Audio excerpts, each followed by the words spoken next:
lembaga legislatif yang membentuk undang-undang. Nah, di Indonesia kalau bicara tentang pembentukan konstitusi atau undang-undang dasar itu kewenangan MPR. Sedangkan kalau bicara tentang pembentukan undang-undang itu ada pada DPR dan Presiden. Jadi selama ini banyak seolah-olah kesan di masyarakat bahwa DPR itu lembaga legislatif. Sebetulnya tidak. Kalau bicara legislatif pada tingkat undang-undang itu DPR dan Presiden. Jadi kalau dikatakan DPR lembaga legislatif ANSI itu keliru. Dalam konstitusi kita tidak seperti itu. Nah, ini saya mau mengangkat ini penting karena apa?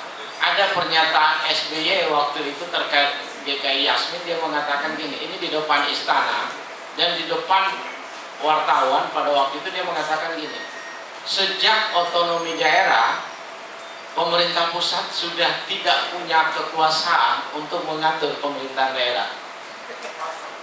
Ini pernyataan yang sesat. Saya kira ini penafsiran yang inkonstitusional. Pada waktu itu saya minta teman-teman dari GKI Yasmin kalau bisa itu gugat ke MK. Kalau MK nolak, gugat saja ke peradilan internasional. Itu berbahaya kalau seorang presiden yang menerjemahkan itu dan menyatakan itu dalam konferensi pers resmi di depan istana. Tadi dari Kementerian Dalam Negeri mengatakan bahwa ada 6 kekuasaan yang tidak diberikan kepada daerah. Bidang pembangunan. Dan kekuasaan. 6 bidang pembangunan. Antara lain adalah jangan di gini. Ya, antara lain ya Bapak dengar dulu. Tadi Bapak ngomong saya tidak protes. Iya, boleh, saya ngerti. Nah, maksud saya gini, ini ada penafsiran seolah-olah bahwa pemerintah pusat tidak bisa intervensi pada pemerintahan daerah, terutama yang terkait dengan persoalan-persoalan kebebasan beragama. Ini saya kira ini catatan penting dulu. Kalaupun itu tidak diterjemahkan sebagai kekuasaan, tidak apa-apa dalam kaitan dengan pembangunan. Tapi dalam teori negara kesatuan, kekuasaan itu ada pada pemerintah pusat. Sehingga kalau seorang presiden yang menyatakan bahwa dia tidak bisa intervensi, ini menurut saya ini pernyataan yang inkonstitusional. Itu satu. Nah, dalam kaitan dengan itu, maka kalau kita lihat bicara tentang HAM, itu tanggung jawab semua warga negara, tanggung jawab masyarakat, yang terutama adalah tanggung jawab pemerintah. Jadi kalau bicara HAM itu dalam kaitan dengan hubungan negara dan agama, menurut saya itu tanggung jawab pertama itu adalah negara, dalam hal ini pemerintah. Pemerintah pusat, kalau boleh saya tekan lebih eksplisit lagi.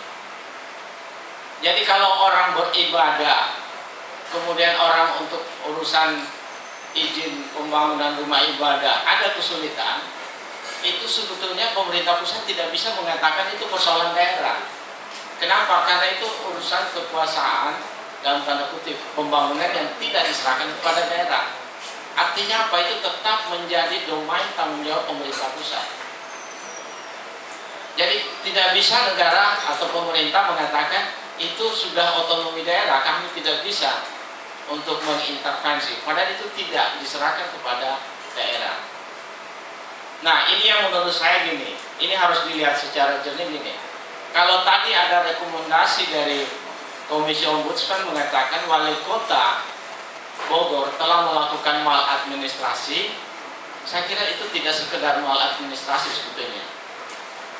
Tetapi itu sudah pembangkangan hukum yang dilakukan oleh negara. Dalam hal ini oleh wali kota. Sebagai pemerintah di tingkat kota Bogor. Jadi, bisa dimaklumi bahwa itu sebagai maladministrasi. Kalau kita lihat dari perspektif hukum administrasi negara, itu bisa dikategori sebagai maladministrasi. Tetapi kalau kita mau lihat dari kacamata sistem hukum kita, salah satunya adalah menyangkut budaya hukum, ini sebenarnya contoh yang tidak baik yang dilakukan oleh negara untuk tidak menaati apa yang sudah diputuskan oleh Mahkamah Agung. Saya ingat pernah ada Hakim Agung Indonesia studi banding ke Australia, menanyakan Hakim Agung di Australia, di sini kalau misalnya putusan pengadilan yang tidak dipatuhi oleh warga negara Australia itu sikap Hakim Agung seperti apa. Mereka mengatakan tidak pernah dalam sejarah ada putusan pengadilan yang tidak dipatuhi oleh warga negara Australia. Apalagi oleh negara, oleh pemerintah, itu tidak akan mungkin terjadi dalam sejarah. Tapi di Indonesia justru itu terjadi. Jadi ini sudah pembangkangan oleh negara sebetulnya yang tidak patuh pada putusan pengadilan, yang mana putusan MA itu adalah putusan yang terakhir, yang final kalau boleh dikatakan, untuk proses peradilan dari tingkat pertama, kedua sampai pada MA. Tapi ini yang dilakukan ini sendiri oleh negara.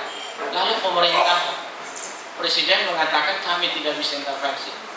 Nah, ada satu hal yang mau saya katakan gini. Di dalam negara kesatuan itu sebetulnya ada satu kewenangan, boleh dikatakan itu sebagai kewenangan diskresi, ya, dalam kaitan dengan bicara tentang negara kesejahteraan. Pemerintah pusat itu punya kewenangan, misalnya mengatasi persoalan ini adalah presiden bisa mengeluarkan yang namanya instruksi presiden. Kenapa saya harus katakan instruksi ini? Instruksi ini presiden pertama bisa menugaskan pertama Menteri Agama untuk memberikan jaminan kebebasan beribadah bagi GKI Yasmin, bagi Ahmadiyah, bagi Syiah dan lain-lainnya. Kenapa? Karena Menteri Agama ini adalah bagian dari penyelenggaraan pemerintahan eksekutif. Itu satu. Yang kedua, instruksi ini juga bisa diberikan kepada Kapolri. Kenapa? Karena tugas kepolisian adalah menjaga keamanan, ketertiban, ya. Dalam struktur ketatanegaraan kita, walaupun Kapolri itu diusulkan oleh presiden, tetapi dalam penyelenggaraan kekuasaan dia bertanggung jawab pada presiden. Presiden punya kewenangan menginstruksikan kepada Kapolri untuk memberikan jaminan perlindungan keamanan bagi GKI Yasmin, bagi Ahmadiyah, bagi Syiah untuk menjalankan ibadahnya. Kalau Kapolri tidak menjalankan, dipecat saja Kapolri itu. Karena ini instruksi. Yang ketiga, presiden bisa menginstruksikan kepada Menteri Dalam Negeri. Kalau misalnya ada upaya menghalang-halangi orang beribadah, saya lihat kesan selama ini Menteri Dalam Negeri pun pasif. Bahkan dia mengikuti pernyataan presiden bahwa itu tidak bisa diintervensi. Padahal ini dalam negara kesatuan, kekuasaan ada pada pemerintah pusat. Dalam penyelenggaraan pemerintah negara, itu kekuasaan itu ada pada presiden. Presiden bisa menginstruksikan kepada Mendagri, kepada Kapolri, kepada Menteri Agama untuk memberikan jaminan perlindungan bagi jemaahnya, umatnya untuk beribadah. Jadi kalau menurut saya, kalau ini tidak pernah ada tindakan action dari presiden, ini jelas-jelas negara gagal. Pemerintah pusat gagal. Saya dulu merekomendasi pada teman-teman tim hukum dari GKI Yasmin, kalian gugat saja SBY ini.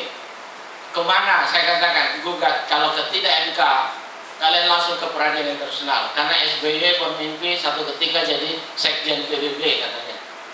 Tapi negaranya dia gagal untuk memberikan jaminan perlindungan keamanan bagi warga negaranya. Nah, kemudian hal yang terakhir yang saya mau katakan ini. Tadi saya senang pernyataan dari Komnas HAM bahwa pemerintah ini selalu menerjemahkan dengan penafsirannya yang sangat subjektif. Saya ingat persis pada waktu GKI Yasmin kasus ini didiskusikan di Komisi Yudisial. Ada orang dari kota Bogor pada waktu itu, dia datang, dia tidak menempatkan sebagai seorang pemerintah yang harusnya netral dan objektif. Justru dia menyalahkan GKI Yasmin. Lalu pertanyaannya, dia datang ini sebagai hakim atau orang yang harusnya objektif mewakili negara dari pemerintah? Ternyata tidak. Dia datang itu dia justru mendiskreditkan tentang sikap-sikap jemaat, bahkan mungkin tim hukum dari GKI Yasmin. Jadi kalau kita mengharapkan bahwa hanya DPR legislatif yang harus objektif, justru dalam penyelenggaraan ini teknis di lapangan, justru orang-orang pemerintah ini yang menurut saya harus objektif. Selama kita tidak punya eksekutif yang objektif, yang sangat subjektif, bahkan dipengaruhi oleh kelompok-kelompok tertentu, bahkan mungkin oleh agama mayoritas, ini tidak akan mungkin ada persoalan yang bisa netral yang akan ditangani oleh pemerintah, dalam hal ini oleh eksekutif. Saya kira itu mungkin sementara dari saya.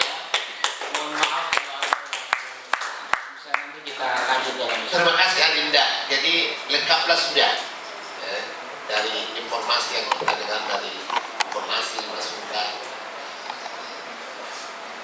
Saya menganjurkan kita tidak terlena pada unek-unek masa lalu. Mengkritisi masa lalu itu penting, tapi yang terpenting bagi kita apa yang harus kita lakukan ke depan. Ada sejumlah masalah pokok tadi yang muncul dari percakapan ini. Pertama, masalah regulasi. Kemudian masalah kebijakan pemerintah. Dan yang ketiga, masalah karakter bangsa ini. Fanatisme itu termasuk bagian daripada karakter. Fanatisme yang sudah mendarah daging bagi seseorang itu muncul sebagai karakter. Nah, di sekitar ini kita memberi masukan dalam hal regulasi, termasuk tadi perber itu ternyata bermasalah. Kalau tadi dari pemerintah mengatakan dari draft masuk ke majelis, lalu pemerintah mendengar majelis, sesungguhnya tidak benar seperti itu. Karena saya peserta diskusi itu 3 kali. Masuk dari majelis, tapi kehendak pemerintah yang terlalu ditekankan. Bapak mungkin masih mengingat ada beberapa dokumen yang masuk tapi tidak perhatikan. Ya, saya ada di sana. Tapi kita juga di sana juga normal saja masukan itu, tidak apa-apa. Tapi pemerintah tidak mau mendengar. Karena semangat tanda kutip mayoritas minoritas itu sangat dimiliki oleh di pemerintah. Kemudian yang terakhir, menarik apa yang dikatakan Dr. Yusmik, bahwa sesungguhnya presiden dalam kewibawaannya sebagai presiden dalam konteks negara kesatuan Republik Indonesia punya kemampuan, punya kemenangan menugaskan Menteri Kapolri untuk mengatasi sejumlah persoalan. Tapi masih perlu kita buka Dr. Yusmik, negara kita sesungguhnya bukan lagi negara kesatuan, karena sedang pleno MPR tahun 2000 sudah merumuskan bukan negara kesatuan. Jadi Undang-Undang Dasar Negara Republik Indonesia tahun 1945 itu keputusan MPR, bukan lagi Undang-Undang Dasar Negara Kesatuan Republik Indonesia tahun 1945. Itu juga perlu dicatat, dan yang memutuskan itu MPR. Kawan-kawan sekalian, di sekitar itulah kita memberi masukan, memberi catatan, dan terutama apa yang bisa kita lakukan ke depan. Boleh saya catat 5 orang